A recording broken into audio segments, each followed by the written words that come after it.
So anyway, let's get on to the matter at hand. This is True Really News. Would much appreciate if you would like, subscribe, and or follow us, and have your friends do the same. And if you want to know where, guess. Fine. Right Castro, where you are, right here. Castro, Radio Public, or Podbay will work. Or Castaway 2. Whatever happened to Castaway? Oh, we don't want to know what happened to Castaway 1. It wasn't so much Castaway as Lost.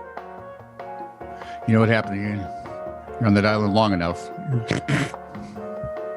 You'll figure out it was all a dream. Well, first you'll be, or you'll be talking to the beach ball. Either way. There we go. This is True Really News with Scott Combs and Tony Vercanis. All the news you're about to hear is true, Really? as far as you know. So way back in the old... Oh, wait, I have one more disclaimer. Oh, go ahead. If you have kids, I've got just, people are weird. I got a couple of people are weird things going on here. Yeah. And the second one is not only weird, but adult-oriented. Oh, good. Thank you for your support. Thank you for telling people. And now, sir, if you would, tell me when you're done, because I want to get to my stories. They're pretty good. Okay, it'll be just fine. Okay, carry on. Your cue is the word entirely.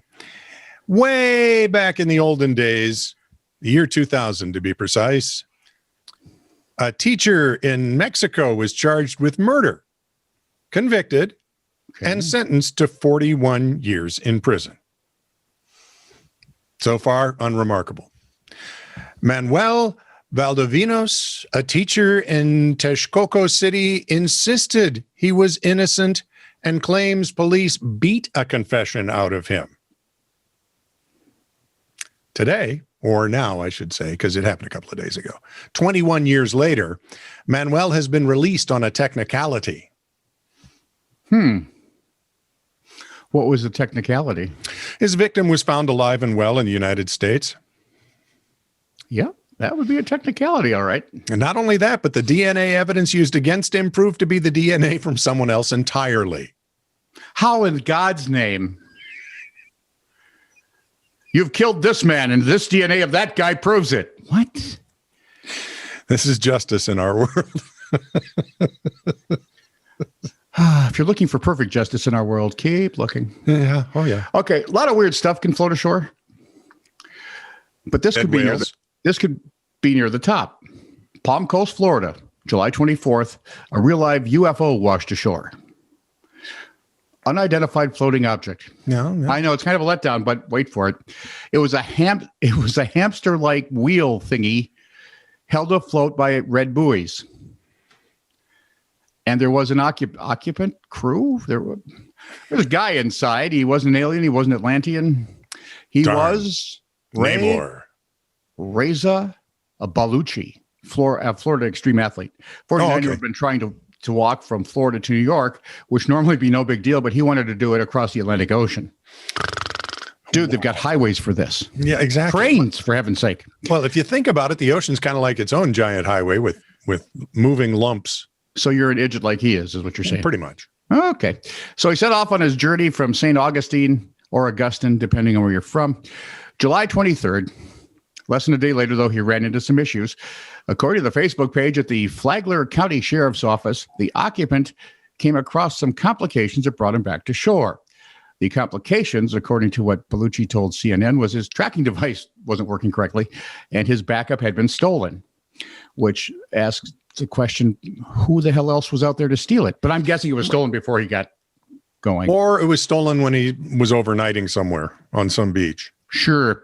So he had no choice but to return to land all of 22 miles from where he started. Still, how much water have you walked on? Go ahead.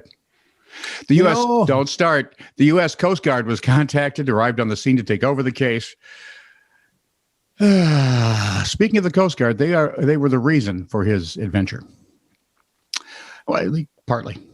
He said his goal was not only to raise money for homeless people, raise money for the Coast Guard, raise money for the police department, raise money for the fire department, because he tells Fox 35 Orlando.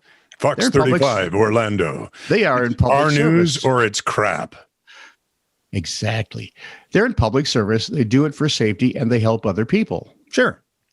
All right. So he planned a 3-week journey from St. Augustine to New York. Would have seen him travel more than 1,000 miles over the sea. My legs are tired. His vehicle, called the Bubble, powered by him. Officially known as a hydropod because apparently we have names for everything. The vessel consists of a We've got words for everything too. Just like the French. It's amazing. The vessel consists of a metal cylinder, and as Bellucci walks in it, the whole contraption turns like a hamster wheel. Its two buoy and paddle-filled side wheels propel it forward. There you go. I would love to see a picture. I haven't yet, but it must be some sort of weird monstrosity. Despite the failure of his attempt, you can't really say that Bellucci hadn't prepared for the journey. He has sunk thousands of dollars into his hydropod with a hammock for sleeping, a satellite phone, a water filtration system, and a solar panel array. He had planned to feed himself with protein bars, ramen noodles, so he's back in college, and any fish he could catch along the way. Wow, he is back in college. Unfortunately, someone had apparently nicked his backup GPS tracker and charging cables, at least what he's telling. So when he reached Palm Coast, he had planned to just pop into the store, buy a new one, and be on his way. But the Coast Guard showed up. Let's just say they prevented him from taking back to the sea on his feet.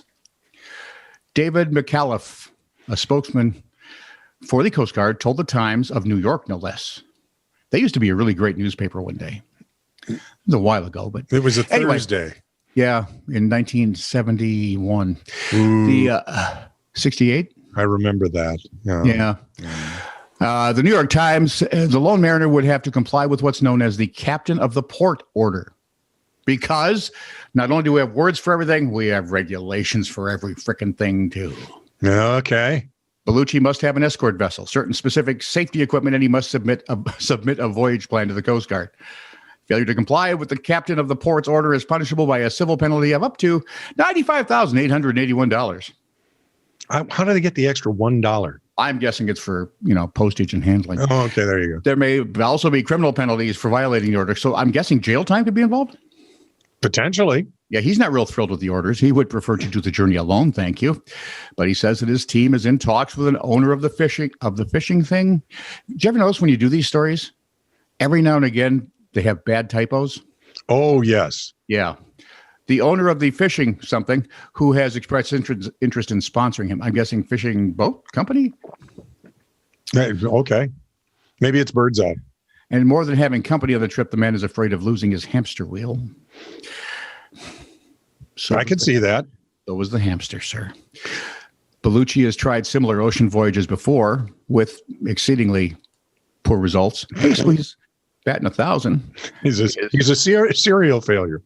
His first trip on the wheel was in 2014. Tried to walk from Florida to Bermuda. Coast Guard had to rescue him. One would think. He again ignores the orders and attempts the Bermuda trip again, and again ran into issues. This time he got 3 days into his trip, activated ye old emergency beacon. Wow. I mean, he means well, right? He wants to raise money for good causes. Wow. Well, and he wants to try something that hasn't been done. I get that. Yeah, so. The Coast Guard, though, supposed recipients of his generosity, if he ever does this, have had to rescue him time and again. Each rescue comes with a rather pricey tag on it. Oh, yeah. Like the 2016 rescue required a boat, an airplane, a helicopter, and a cost of $144,000. Maybe we could get the Coast Guard to just donate the money to him, and he could donate it to them. Wow, dude, you could be in government. I am that smart. He says one thing is, I want to show people, as if sometimes you fail, don't ever give up on your dream. Dude, do not eat Mexican food before you go to bed. They'll help your dreams. And if you insist on it anyway, eating spicy food, find a cheaper dream. Thank you. So you're a Coast Guard pilot flying over part of the Alaskan wilderness when you see a giant hamster wheel. Almost. Oh. When you notice a remote mining camp. Okay. On the roof of one of the buildings, you see SOS. And on another, help me. Well, at first I thought it was ABBA, but go ahead. Yeah, really. Being a well-trained Coast Guard aviator, you deduce something is not right and go in for a closer look. It's then you see a man frantically waving his arms to get your attention. What happened?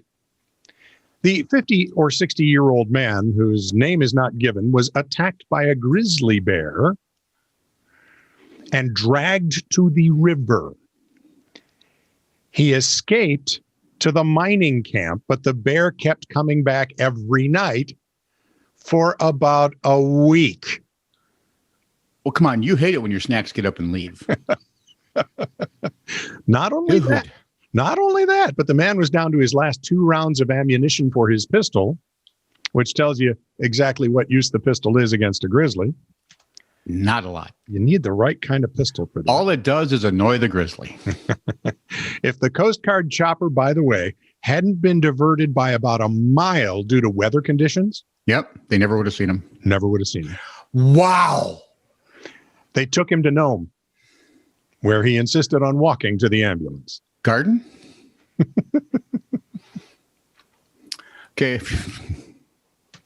I feel bad now doing this story after that because, okay, if you have kids, please plug their ears. Go get him, Casey.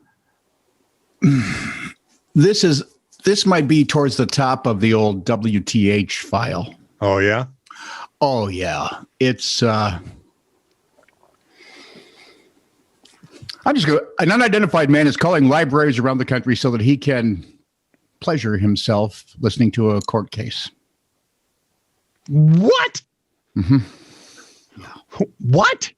Yeah. The hell? Yeah. And the shtick is always the same. A phone rings at a library. Librarian picks it up in her friendly manner, asking how can she help. And on the other end is a man who wants information about a court case. Brady v. Maryland, 1963. He'll claim he doesn't have a computer and asks the librarian to read the case file out loud so he can take notes. As she reads the file, it soon becomes clear that he's enjoying notes. What he's hearing a bit too much. In case the heavy breathing and other sounds don't make it apparent, he would also say those, oh yeah, spank those prosecutors kind of things. Give me that exculpatory evidence. This sounds like a really bad line from The Practice, doesn't it? Oh, man. This is a real story. This is true. Somebody didn't make this up. And it's not a one-time thing. Holy Pete. He has harassed librarians in several states and apparently will continue to do so until I get him thinking someone finds him. One anonymous librarian detailed the encounter with the court case pervert. He's called multiple libraries and done this, and the FBI is supposedly involved and can't catch him. That's just calling libraries and getting off on librarians reading about some random court case.